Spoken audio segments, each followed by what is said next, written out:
Good morning, students. Today marks the first day of our descriptive writing unit, and today we're going to cover a specific part of speech, and the part of speech we're going to cover today is adjectives.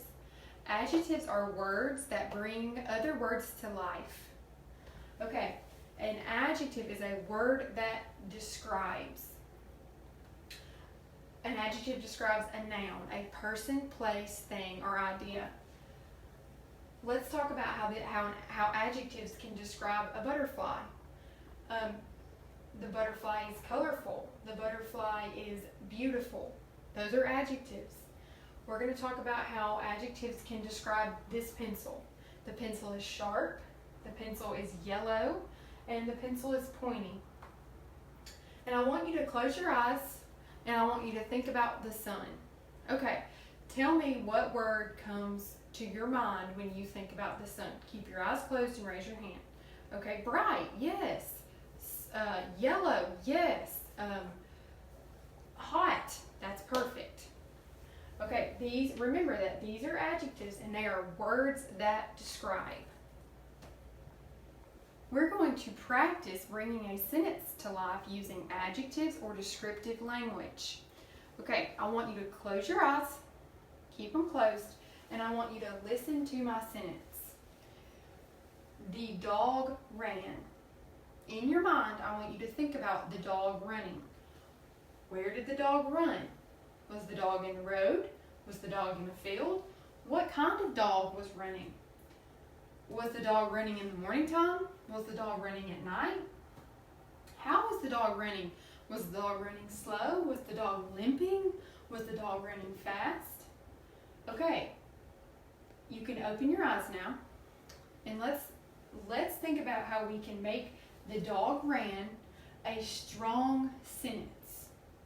So instead of a simple sentence, we could say, the dog ran into the lake. Where did the dog run to? The lake. The dog ran into the cold lake. So what did the lake feel like? The lake was cold. Or we could try it like this. The big spotted dog was running. Okay, what did the dog look like? The dog was big. Okay, the dog was spotted. That's right. Okay, we have another example. The dog ran very fast to get the yummy treat. How was the dog running? The dog was running fast. Very fast, actually, and this is an adverb, but we're going to go over that tomorrow. The treat, what kind of treat? It was a yummy treat, okay? So we want to take simple, boring sentences and use adjectives and descriptive language to make them strong sentences. In this unit, we are going to grasp how to be strong writers. Okay, so now that we've got an idea about what adjectives are, we're going to move on. We're going to read a book called My Very Own Room. I want you to think about my very own room. So, what kind of room do you think she has? Is it even her room? Let's read and let's find out. As I'm reading, I want you to jot down the different adjectives or the different descriptive language you hear, and when we're done, we're going to talk about it. I woke up one morning on a crowded bed in a crowded room. Victor's elbow was jabbing me in the ribs. Mario had climbed out of his crib and crawled in with us. Now his legs lay across my face and I could hardly breathe. In the bed next to ours was my 3 other brothers. I was getting too big for this. I was almost 9 years old and I was tired of sharing a room with my 5 little brothers. More than anything in the whole world, I wanted a room of my own. A little space was all I wanted, but there wasn't much of it. Our tiny house was shared by 8 of us, and sometimes more when our friends and relatives came from Mexico and stayed with us until they found jobs and places to live. Once a family with 8 kids, mostly boys, lived with us for 2 months. It was a noisy and a lot of fun. There was always a long line to use the bathroom, but the toilet seat was always warm. That is gross. Sometimes very early in the morning while everyone was sleeping, I would climb up the crooked ladder that leaned against the elm tree in our backyard. I would sit on the little board pretending it was a bench, and just think, I could hear my father snoring. He worked all night at the factory and went to bed just before dawn. I loved my brothers. It wasn't that I didn't want them near me. I just needed a place of my own. I tiptoed around our tiny 2-bedroom house. I peeked behind the curtain my mother had made from flour sacks to separate our living room from the storage closet. Aha! This is it. This could be my room. I imagined it with my own bed, table, and lamp, a place where I could read the books I loved, write in my diary, and dream.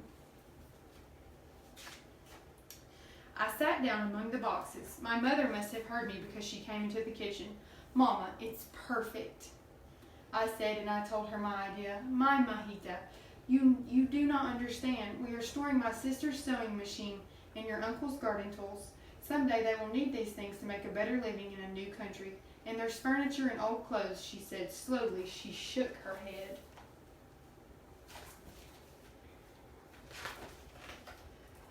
Then she saw with determination on my face and the tears forming in my eyes. Wait, she said, seriously thinking, maybe we could put these things on the back porch and cover them with old blankets. I think we can do it. Let's take everything out and see how much space there is. I gave her a great big hug and she kissed me.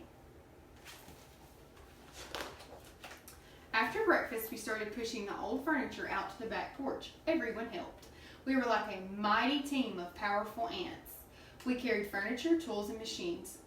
We drug bags of clothes and toys. We pulled boxes of treasures and overflowing junk. Finally, everything was out except for a few cans of leftover paint from the one time we painted the house. Each can had just a tiny bit of paint inside. There was a pink and a blue and a white, but not nearly enough for any one color to paint the room. I have an idea, I said to my brothers. Let's mix them. Hector and Sergio helped me pour one can into another, and we watched the colors swirl together. A new color began to appear, a little light purple and much stronger than pink, magenta. We painted and painted until we ran out of paint. Mama showed me how to measure my new magenta wall with a piece of bright yellow yarn left over from the last baby blanket she had crocheted. Tia was going back to Mexico, and he said I could have his bed, but we had to let him know if it would fit.